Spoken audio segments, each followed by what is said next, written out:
ఆంధ్రప్రదేశ్ రాష్ట్ర ముఖ్యమంత్రి గారి ఇంటి నుంచే బయలుదేరదాం అక్రమ కట్టడాల కూల్చివేత. ఎందుకంటే ఆంధ్రప్రదేశ్ రాష్ట్ర ముఖ్యమంత్రి ఉంటున్న అధికారిక నివాసమే అక్రమ కట్టడం.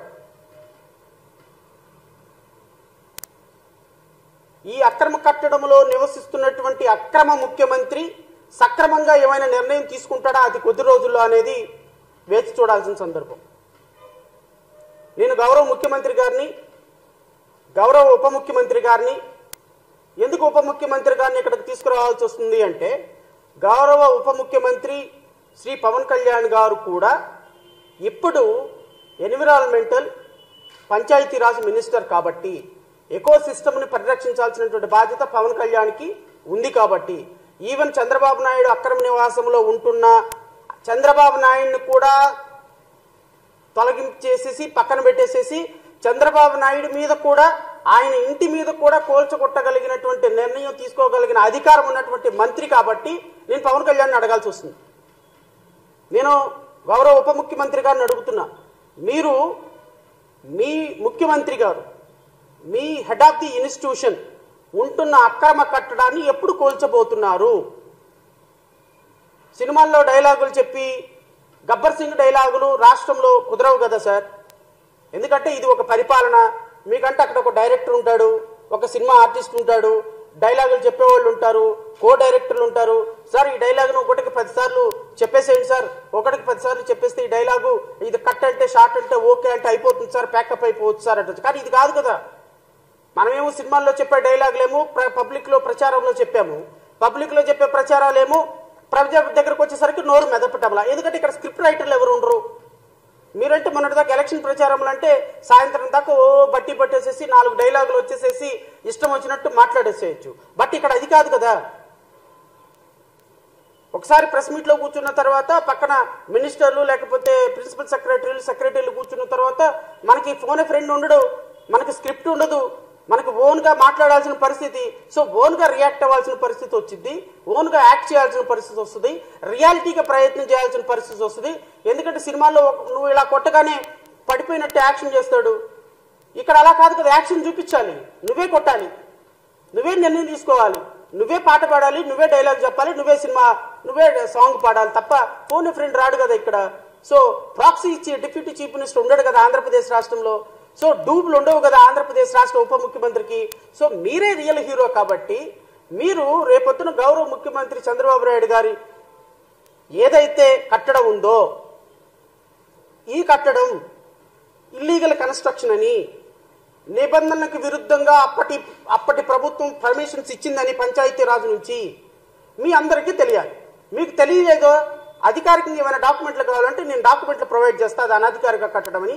దయచేసి దాని మీద నిర్ణయం తీసుకోండి. నిర్ణయం తీసుకోవటం కాదు, కోలుకొట్టడమే. ఇంకా దీంట్లో నిర్ణయాలు తీసుకోవటాలు ఏముండవు.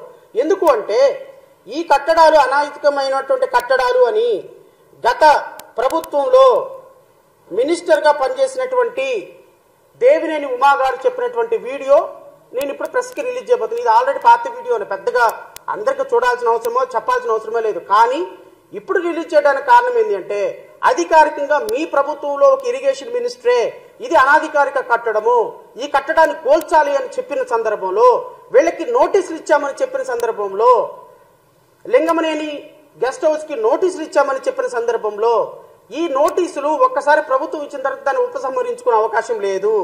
ఖచ్చితంగా ఈ కన్స్ట్రక్షన్స్ ని కూలగొట్టాల్సిన మార్గము. తెలంగాణలో ముఖ్యమంత్రి రేవంత్ రెడ్డి తీసుకున్నటువంటి నిర్ణయాన్ని, అక్కడ తీసుకున్నటువంటి ఎకో సిస్టమ్ను, చెరువులను, కుంటలను, కాలువలను రక్షించడానికి ఒక ముఖ్యమంత్రి తీసుకున్నటువంటి సాహసోపేతమైన నిర్ణయం, మీ శిష్యుడు తీసుకున్నటువంటి సాహసోపేతమైన నిర్ణయం గురువు గారుగా మీరు ఎందుకు తీసుకోలేకపోతున్నారు సార్? నాకు అర్థం కావటంలా. ముఖ్యమంత్రి చంద్రబాబు నాయుడు గారు మీ శిష్యుడు మీకంటే అద్భుతమైనటువంటి సాహసోపేతమైన నిర్ణయాన్ని తీసుకొని వరుస పెట్టి ఇంజనీరింగ్ కాలేజీలు, యూనివర్సిటీస్లు, ఎర్న్ కన్వెన్షన్ హాల్స్ ఇంకోటి కూలగొట్టుకుంటూ వెళ్తుంటే మీరు మాత్రం ఇంకా అనాధికారికంగా అక్రమ కట్టడంలో నివసించి ఆహా ఓహో నేను అద్భుతమైనటువంటి అమరావతిని సృష్టిస్తా లేదా అద్భుతమైనటువంటి పరిపాలన చేస్తానని చెప్పటం ఎంతవరకు సమంజసమని జేపీఎం భారత్ పార్టీ మిమ్మల్ని ప్రశ్నిస్తుంది. దీనికి నాకు సమాధానం చెప్పకపోయినా రాష్ట్ర ప్రజలకు సమాధానం చెప్పాలి. లేదా మీ తనయుడు ఈ రాష్ట్రానికి మరొక అనాధికారిక ముఖ్యమంత్రి, ఐటీ మినిస్టర్ ఎడ్యుకేషన్ మినిస్టర్ కూడా ఆయనే అనుకుంటా ఇట్ సీమ్స్. అనధికారికంగా డిప్యూటీ చీఫ్ మినిస్టర్గా యాక్ట్ చేస్తున్నటువంటి మంత్రి గారు, వీరు కూడా అదే నివాసంలో అక్రమంగా నివసిస్తున్నటువంటి మరొక సక్రమం అని చెప్పుకునేటువంటి మంత్రి. మీరు మంత్రులుగా, ముఖ్యమంత్రులుగా ప్రజల యొక్క జీవన ప్రమాణాలకి మీరు ఒక రోల్ మోడల్గా ఉండాల్సిన సందర్భం.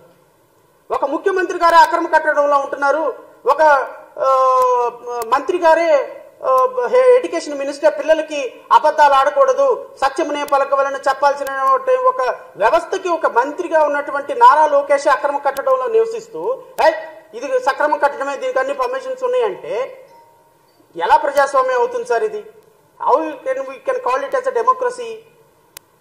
మీరు అధికారంలో ఉన్నారు కాబట్టి మీరు రోల్ మోడల్గా ఉండాలి. నేను Pawan Kalyan deputy chief minister గారిని కూడా అడుగుతున్నా, మీరు ₹1 జీతం తీసుకుపోతే నాయన ముందు ఆ 2 లక్షల జీతం ఏదో మీరు తీసుకొని చేయాల్సిన పనులు చేయండి. మీరు ఆ 2 లక్షల జీతం తీసుకోకుండా మీరు ఇక్కడ 2,000 కోట్ల మంది 2,000 కోట్ల రూపాయల ప్రాపర్టీస్ అనధికారికంగా ప్రజలు వాడుకునేదానికి అవకాశం కల్పిస్తున్నారు. ఎవడొద్దన్నాడు మిమ్మల్ని జీతం తీసుకోవద్దని మేము వద్దన్నమా? జీతం తీసుకోవద్దా? ₹1 జీతం తీసుకోమని మేము వద్దన్నమా? జీతం తీసుకుని ఆయన చట్టం మీకు ఏదైతే పరిధి ఇచ్చిందో ఆ పరిధిలో జీతం తీసుకోండి, చట్టం ప్రకారం పనిచేయండి. రాష్ట్రంలో అక్రమ కట్టడాల్లో నివసిస్తున్నటువంటి ముఖ్యమంత్రి నివాసం మీద అధికారికంగా నిర్ణయం తీసుకోవాల్సింది మీరే. ఎకో సిస్టమ్ని, ఫారెస్ట్ ఎన్విరాన్మెంట్ని కాపాడాల్సిన సిస్టమ్ మీరే. కృష్ణా నదిని కాపాడాల్సిన బాధ్యత మీదే. ఎడ్యుకేషన్ మినిస్టర్గా, ఐటీ మినిస్టర్గా అనధికారికంగా నివసిస్తున్నటువంటి నారా లోకేష్ అండ్ గౌరవ ముఖ్యమంత్రి చంద్రబాబు నాయుడు గారిని ఆ కట్టడంలో నుంచి కూలగొట్టి పక్కకు పెట్టాల్సి వాళ్ళని కూడా బుద్ధి చెప్పాల్సింది మీరే. ప్రశ్నించేది మీరే కదా. అదేదో సినిమా తీశారు, ఏంటి కెమెరామ్యాన్ గంగతో రాంబాబు, అసలు దాంట్లో ఒక్క డైలాగు మీకు గుర్తు చేసుకోండి సార్. ఒక్క డైలాగు ఒక్కసారి నా పర్సనల్ రిక్వెస్ట్, ఆ సినిమా ఒక్కసారి సాయంత్రం వేసుకొని ఒక యూట్యూబ్లో కొట్టుకొని చూడండి. కెమెరామ్యాన్ గంగతో రాంబాబుతో మీరు చెప్పినటువంటి డైలాగులు, అద్భుతమైనటువంటి డైలాగులు, సిస్టమ్ని కాపాడడానికి మీరు చెప్పిన డైలాగులు ఒక్కసారి గుర్తు చేసుకొని అనాధికారిక కట్టడాల మీద కొరడా రులిపించవలసిందిగా నేను కోరుతున్నా.